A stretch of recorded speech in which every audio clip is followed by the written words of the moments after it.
The former Millsap ISD superintendent and 3 other educators were indicted by a Parker County grand jury. The 4 are accused of failing to report abuse. The case involves an incident in a special needs classroom at the elementary school in February. But tonight, the mother of one of those victims doesn't understand why some of the educators are being charged. Fox 4's David Centenary has been following the story for months. David.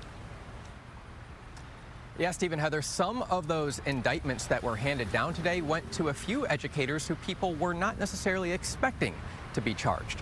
Of course, by now, you've probably seen that video showing Millsap ISD educators Jennifer Dale and Paxton Bean allegedly swatting at a 10-year-old autistic child, Alex Cornelius, and hitting him with a toy.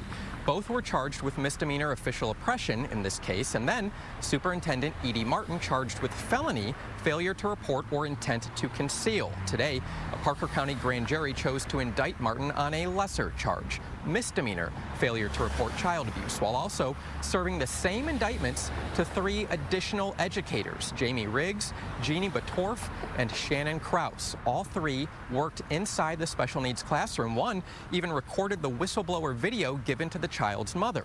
The child's mother believes these 3 raised concerns to school officials about the abuse. One, Jamie Riggs, even spoke at a school board meeting claiming her plea fell upon deaf ears. Prosecutors, however, say they did not report to CPS, law enforcement, or the Texas Education Agency, and with that information, a grand jury chose to indict them with misdemeanors. I do not believe that any of this would have come to light had it not been for those 3 standing up for my son, and I'm very grateful for them, and I quite frankly don't think that they should be charged in any of this. Paxton Bean is the daughter of Millsap Elementary's principal. Some within that community alleged that relationship may have led to a cover-up. The school board has since passed a nepotism policy. Speaking of Bean, today a grand jury also indicted her with felony injury to a child in a separate case of alleged abuse against an 8-year-old autistic boy in the same classroom. That child allegedly suffered a bloody nose from the incident.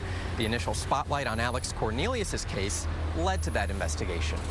I never wanted my child to be involved in any of this, but I'm glad that at least other people came forward and that it's being brought to light.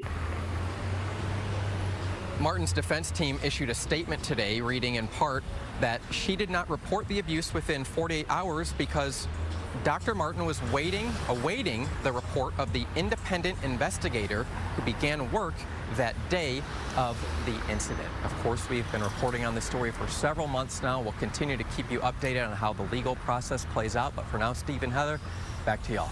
All right, David Centenary, thank you.